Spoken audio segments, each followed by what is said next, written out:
Hi ನಮಸ್ತೆ dear friends, ನೀವೇನು ನೋಡ್ತಿದ್ದೀರಾ ಈಗ. ಇದು ಟೋಟಲ್ ನಿಮಗೆ 3 ಎಕರೆ ಬರುತ್ತೆ. 3 ಎಕರೆ ಪ್ರಾಪರ್ಟಿ ಇದು. ಎಲ್ಲದಕ್ಕೂ ಅಡಿಕೆ ಮತ್ತು ತೆಂಗಿದೆ. ಸುಮಾರೊಂದು 25 ತೆಂಗಿನ ಮರ ಬರುತ್ತೆ. ಒಂದು 1000 ಗಿಡ ಅಡಿಕೆ ಮರ.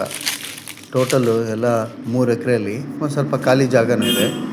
ಇದನ್ನು ಮಾರಾಟಕ್ಕೆ ಇಟ್ಟಿದ್ದಾರೆ. ತುಂಬ ಚೆನ್ನಾಗಿದೆ. ಇದು ಬಂದ್ಬಿಟ್ಟು ನಿಮಗೆ ದಕ್ಷಿಣ ಕನ್ನಡ ಜಿಲ್ಲೆ ಕಾರ್ಕಳದಲ್ಲಿ ಬರುತ್ತೆ ಈ ಪ್ರಾಪರ್ಟಿ. ಧರ್ಮಸ್ಥಳದಿಂದ ಬಜುಗಳಿಗೆ ಹೋಗೋ ಮಾರ್ಗ, ಅಂದರೆ ಕಾರ್ಕಳದಿಂದ ಬಜುಗಳಿಗೆ ಬರೋ ಮಾರ್ಗದಲ್ಲಿ ಈ ಒಂದು ಪ್ರಾಪರ್ಟಿ ಬರುತ್ತೆ. ಧರ್ಮಸ್ಥಳಕ್ಕೂ ಈ ಬಜುಗಳಿಗೂ ಸೆಂಟ್ರಲ್ ಬರುತ್ತೆ ಈ ಪ್ರಾಪರ್ಟಿ. ತುಂಬ ಚೆನ್ನಾಗಿದೆ, ಬಯಲು ಪ್ರದೇಶ. ಸೊ ಗದ್ದೆ ಜಾಗದಲ್ಲಿ ಈ ಒಂದು ಅಡಿಕೆ ಗಿಡನ ಹಾಕಿದ್ದಾರೆ. ಈಗಷ್ಟೇ ಜಸ್ಟು ಬೆಳೀತಾ ಇದೆ. ಟೋಟಲಾಗಿ ನಿಮಗಿದು 3 ಎಕರೆ ಬರುತ್ತೆ. ಸೊ ಇದು 8 ವರ್ಷದ ಗಿಡ. ಈಗಷ್ಟೇ ಫಸಲು ಸ್ಟಾರ್ಟ್ ಆಗಿದೆ.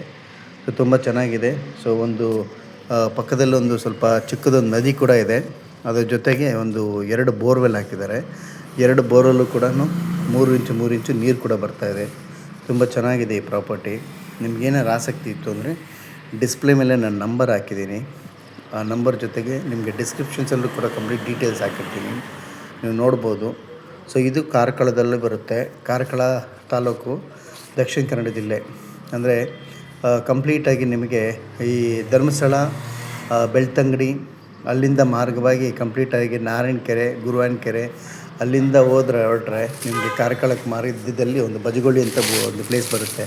ರೈಟ್ಗೆ ಹೋದರೆ ಕುದುರೆಮುಖ ಬರುತ್ತೆ, ಸ್ಟ್ರೈಟ್ ಹೋದರೆ ನಿಮಗೆ ಕಾರ್ಕಳ ಬರುತ್ತೆ. ಸೊ ಈ ಒಂದು ಪ್ಲೇಸಲ್ಲಿ ಈ ಒಂದು ತೋಟ ಇದೆ. ತುಂಬ ಚೆನ್ನಾಗಿದೆ. ಸೊ ಮೇಂಟೈನು ಚೆನ್ನಾಗಿ ಮಾಡಿದ್ದಾರೆ. ಆ್ಯಕ್ಚುಲಿ ಬಿಸಿಲಿಗೆ ಒಣಗಬಾರ್ದು ಅಂತ ಕಂಪ್ಲೀಟಾಗಿ ಸುಣ್ಣ ಎಲ್ಲ ಬೆಳೆದಿದ್ದಾರೆ. ಸೊ ನೆಲ ಮಾತ್ರ ಏನಕ್ಕೆಂದರೆ ಫುಲ್ ಡ್ರೈ ಆಗಬಾರ್ದು ಅಂತ ಒಂದು ಸ್ವಲ್ಪ ಹುಲ್ಲು ಯಾವಾಗಲೂ ಇರಬೇಕು ತೋಟದಲ್ಲಿ. ಬೇಸಿಗೆಯಲ್ಲಿ ಇಲ್ಲಾಂದರೆ ಕಷ್ಟ ಆಗುತ್ತೆ. ಪೂರ್ತಿ ಹುಲ್ಲು ತೆಗೆದುಬಿಟ್ರೆ ನೆಲ ಎಲ್ಲ ಫುಲ್ ಡ್ರೈ ಆಗಿಬಿಡುತ್ತೆ ಅಂತ ಒಂದು ಸ್ವಲ್ಪ ಹುಲ್ಲು ಬಿಟ್ಟಿರ್ತಾರೆ. ಸೊ ಎಲ್ಲ ಡ್ರಿಪ್ಪಿಗೇಷನ್ ಮಾಡಿದ್ದಾರೆ ಇದನ್ನು ಕಂಪ್ಲೀಟಾಗಿ. ಮಳೆಗಾಲದಲ್ಲಿ ಈ ಕಡೆ ಪ್ರದೇಶದಲ್ಲಿ ನಿಮಗೆ 8 ತಿಂಗಳು ಮಳೆ ಬೀಳೋದ್ರಿಂದ ಯಾವುದೇ ರೀತಿ ತೊಂದರೆ ಇಲ್ಲ. ಮಳೆಗಾಲದಲ್ಲಿ ಮಳೆ ಬರೋದರಿಂದ 8 ತಿಂಗಳು ನಿಮ್ಗೆ ಯಾವುದೇ ಥರ ನೀರು ಬೇಕಾಗಿಲ್ಲ. ಅದು ಬಿಟ್ಟರೆ ಬಾಕಿದ್ದಂಗೆಲ್ಲ ಸೂಪರಾಗಿದೆ ಜಾಗ. ಎಲ್ಲ ಆನ್ ದ ವೇಯಲ್ಲಿ ನಿಮಗೆ ಎಲ್ಲ ಪುಣ್ಯಕ್ಷೇತ್ರಗಳಿಗೂ ಹೋಗ್ಬೋದು ಈ ಒಂದು ಪ್ಲೇಸಲ್ಲಿ.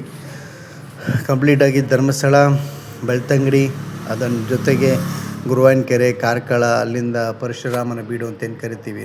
ಅಡಿಕೆ ನೋಡ್ಬೋದು ನೀವು ಎಷ್ಟೊಂದು ಚೆನ್ನಾಗಿ ಫಸಲು ಬಂದಿದೆ ಅಂತ. ಪರಶುರಾಮನ ಬೀಡು ಅಂತೇನು ಕರಿತೀವಿ. ಸೊ ಅಲ್ಲಿಂದ ಕಂಪ್ಲೀಟಾಗಿ ನೀವು ಮುರುಡೇಶ್ವರ ಈ ಒಂದು ಮಾರ್ಗದಲ್ಲಿ ನೀವು ಹೋಗ್ಬೋದು. ತುಂಬ ಚೆನ್ನಾಗಿದೆ. ಸೊ ನೋಡಿ, ನಿಮ್ಗೇನಾದ್ರು ಇಷ್ಟ ಆಯಿತು ಅಂದರೆ ಈ ಒಂದು ಡಿಸ್ಪ್ಲೇ ಮೇಲೆ ನಾನು ನಂಬರ್ ಹಾಕಿದ್ದೀನಿ. ಡಿಸ್ಕ್ರಿಪ್ಷನ್ಸಲ್ಲೂ ನಂಬರ್ ಇರುತ್ತೆ, ಅದಕ್ಕೆ ಕಾಲ್ ಮಾಡಿ. ಸೊ ಬೆಲೆ ಬಂದ್ಬಿಟ್ಟು ಇವರು ತುಂಬ ಕಮ್ಮಿ ಆಯ್ತಿದ್ದಾರೆ. ಸೊ 27 ಲಕ್ಷ ಒಂದು ಎಕರೆಗೆ, 27 lakhs per acre. ತುಂಬ ಚೆನ್ನಾಗಿದೆ.